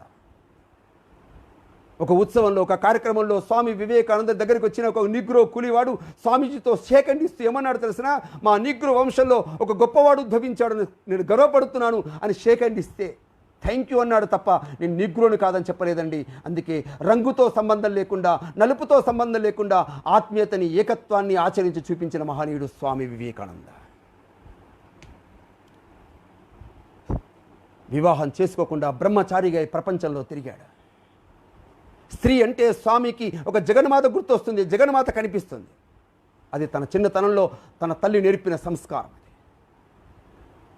పాశ్చాత్య దేశాల్లో, ఇంగ్లాండ్లో, అమెరికాలో చాలామంది స్త్రీలు వెంటబడ్డారు, స్వామి వివేకానందుని ప్రలోభ పెట్టారు, పొగిడారు, మనసు గెలిచే ప్రయత్నం చేశారు. కానీ అవేవి చేయలేకపోయాయి స్వామి వివేకానంద. ఒక స్త్రీ నన్ను పెళ్లి చేసుకుని ఒక మంచి కుమారునికి జన్మనివ్వమంటే తననే కుమారునిగా ఎందుకు అంగీకరించొద్దు అని చెప్పేసి స్వామి వివేకానంద అంటాడు. ఇక స్వామి వివేకానంద చివరి రోజులు ప్రశాంతంగా గడిచాయి. తాను చేయవలసిన కార్యం పూర్తిగా అయిపోయిందని స్వామి వివేకానంద భావించాడు. ప్రపంచవ్యాప్తంగా తనకు కీర్తి లభించింది. ఆ లభించిన కీర్తిని నిశ్శబ్దంగా అలక్ష్యం చేశాడు, ఇగ్నోర్ చేశాడు. ఏ ఆర్భాటం లేకుండా గంగ ఒడ్డున ప్రశాంత వాతావరణంలో జీవించాడు. సంస్కృత పాణిని వ్యాకరణాన్ని తరగతుల్ని బోధిస్తూ గడిపాడు. సన్యాసులతో ధ్యానంలో గడిపాడు. వచ్చిన సందర్శకులతో దయతో వ్యవహరించాడు. స్వార్థము లేనటువంటి స్థితిలో ఒక వేద పాఠశాలని ప్రారంభించాలని కాంక్ష వెలిబుచ్చాడు. ప్రేమానంద అనేటువంటి సన్యాసితో వ్యాఖ్యానికి బయలుదేరాడు. 1902 జూలై 4వ తేదీ గదిలోకి వెళ్ళి ధ్యానంలో కూర్చుని ఉన్నాడు. ఇక అక్కడి నుంచి నిలవలేదు, మహాసమాధిని పొందాడు. ఒక దైవదూత, ఒక తుఫాను వంటి ఆధ్యాత్మిక శక్తి, ఒక సంపన్నమైనటువంటి మహోన్నత గుణాలు కలిగినటువంటి ఒక చిరస్మరణీయమైనటువంటి వ్యక్తి యోగ విహితమై అతని యొక్క ముగింపు నిర్యాణం ఓం తత్సం ఓం, నిజమైనటువంటి సత్యం మాత్రమే. ఆ విధంగా స్వామి వివేకానంద ఒక గొప్ప మహాపురుషుడిగా మనకి 125 సంవత్సరాల తర్వాత కూడా గుర్తొస్తాడు. స్వామి వివేకానంద ఏమండి ఉద్భవించి ఏం బోధించాడు? వివేకానంద అంటాడు, నేను ఏ కొత్త మతాన్ని బోధించలేదు. తన ప్రబోధాలు, తన ప్రవచనాలు ఇవి నా సొంతం కాదు, ఇవి నేను సొంతగా చెప్పలేదు, నా ఉపనిషత్తుల్లో ఉన్నదాన్ని తప్ప నేను వేరే ఏది చెప్పలేదంటాడు స్వామి వివేకానంద. మీరు చదవండి, మీరు చదివినటువంటి ప్రతి వాక్యము చూస్తే అది నాకు ఉపనిషత్తులు కనిపిస్తాయి మనకి. అందుకే ఉపనిషత్తులో ఉన్నదాన్ని చెప్పాను, నేను వేరేది చెప్పలేదంటాడు స్వామి వివేకానంద. స్వామి వివేకానందుని శిష్యులు ఎవరు కూడా దారి తప్పలేదు. ఎందుకోసమంటే వీరి బోధనలు సిద్ధాంతపరమైనవి, వీరి బోధనలు ఆధ్యాత్మికపరమైనవి, వీరి బోధనలు నైతికపరమైనటువంటివి. వీటిని చదవాలి, మనస్సులో ఎక్కించుకోవాలి, వ్యవహారం ద్వారా పాటించాలి. ఇవి బలవంతంగా రుద్దేవి కావు. కాబట్టి హిందుత్వం, ఎటువంటి హిందుత్వం కావాలి? స్వామి వివేకానంద చెప్పాడు, హిందుత్వం ఒక దూకుడు స్వభావం కలిగిన హిందుత్వంగా రూపుదిద్దాలని కోరుకున్నాడు స్వామి వివేకానంద. నా సనాతన ధర్మం చురుకుగా వ్యవహరించాలి, అందుకోసము వెనక్కి ఆ విధంగా దూరం చేపట్టిన హిందువులందరూ వెనక్కి తీసుకురావాలి, మనలో కలుపుకోవాలని కోరుకున్నాడు స్వామి వివేకానంద. ఎంతో గొప్పదైనటువంటి హిందూ సమాజంలో పుట్టినందుకు గర్వపడ్డాడు వివేకానందుడు. హిందూ సమాజ స్థితికి చూసి చాలా వేదన చెందాడు వివేకానందుడు. గొర్రెలుగా కాదు సింహాలుగా మారాలని పిలిపించాడు వివేకానందుడు. ఆ విధంగా స్వామి వివేకానందుడు ప్రజలలో ఉండి సేవ చేశాడు, ప్రజలకు సేవ చేశాడు, ప్రజల పేరుతో సేవ చేశాడు. అదే చేయమని చెప్పేసి మనకు ఇచ్చినటువంటి ఆస్తి స్వామి వివేకానందుడు. మీకు తెలిసిన ఆ ప్రపంచంలో సోషలిజం పేరుతో, కమ్యూనిజం పేరుతో సుమారుగా ఒక 50 సంవత్సరాల పాటు ప్రపంచంలో 50 దేశాలపైన ఎర్ర జెండాలు ఎగిరినటువంటి కమ్యూనిజం ఏ స్థితికి వచ్చిందో మనకు తెలుసును. ఏ దేశాల్లో విప్లవాలు వచ్చాయో, మాస్కోలో అదేవిధంగా మన రష్యాలో చూసినట్టయితే, అమెరికాలో మిగతా చూసినట్టయితే ఎక్కడెక్కడైతే కమ్యూనిజం వచ్చిందో అలాంటి చోటల్లో ఎక్కడ కమ్యూనిజము ఈ రోజున మనకు కనిపించకుండా పోతున్నది. మాస్కోలో లెనిన్, స్టాలిన్ విగ్రహాలు ధ్వంసం చేయబడ్డాయి. కానీ స్వామి వివేకానంద దేశం కాదు ఇది, స్వామి వివేకానంద జన్మించినటువంటి ప్రాంతం కాదు, చికాగో మహానగరం. అలాంటి చికాగోలో మిచిగాన్ ఎవెన్యూలో వివేకానంద స్వామి చారిత్రాత్మక ప్రసంగం చేసినటువంటి కళాకేంద్రం ఆడిటోరియానికి ఎవరి పేరు పెట్టారండి? వివేకానందని పేరు పెట్టారు. అక్కడికి వెళ్ళే రోడ్డు పేరు కూడా స్వామి వివేకానంద పేరు పెట్టాడు. కాబట్టి స్వామి వివేకానంద 1893 సెప్టెంబర్ 11 1893 సెప్టెంబర్ 11వ తేదీన ఆయన ఇచ్చినటువంటి ఉపన్యాసం, ఆయన ఇచ్చినటువంటి ఆ యొక్క జాతీయ ఉద్యమం, ప్రపంచంలోనే మార్పు కోసం అతను చేసిన ప్రసంగం, ఆ వైజ్ఞానిక శాస్త్రీయ మేధోపరమైన ఉద్యమానికి, ఆ అధ్యయనానికి భారతదేశం తన హృదయంతో, తన మానవత్వంతో, తన ఆధ్యాత్మికతంతో ముగింపునివ్వబోతుంది అనేటువంటి భవిష్యవాణి నిజం కాబోతుందని చెప్పడానికి కోసం ఈ రోజున మన సెప్టెంబర్ 11th మనం ఈ రోజున గుర్తు తెచ్చుకొని స్మరించుకోవాల్సిన అవసరం ఉంది. ప్రపంచంలో వైజ్ఞానిక శాస్త్రము, ప్రపంచంలో ఎదుగుతున్నటువంటి టెక్నాలజీ, సాంకేతిక పరిజ్ఞానం, దానికి జతజాల్సినటువంటి ఇంకొక జ్ఞానం ఉంది, అది ఆధ్యాత్మిక జ్ఞానం. అందుకే ఫినిషింగ్ టచ్ ఎవరివ్వాలి? ఫినిషింగ్ టచ్ భారతదేశం ఇవ్వాలి అని చెప్పి ఆ విధంగా స్వామి వివేకానంద భవిష్యవాణి బోధించాడు. అదే మాదిరిగా రాబోయే శతాబ్దం భారతీయ శతాబ్దం, రాబోయే శతాబ్దం హిందూ శతాబ్దం. కాబట్టి హిందూ అంటే మతము కాదు, హిందూ అంటే జీవన విధానం, హిందూ అంటే ధర్మం, హిందూ అంటే ప్రపంచ మతాల్ని కలుపుకుపోయేటువంటి ఒక సమన్వయవాదం, హిందూ అంటే ప్రపంచంలో ఉండేటువంటి 750 కోట్ల ప్రజలందరికీ దారిని చూపే ఒక శాంతి ప్రదేశం, శాంతి సందేశం. అదే ఆత్మ, అదే పరమాత్మ.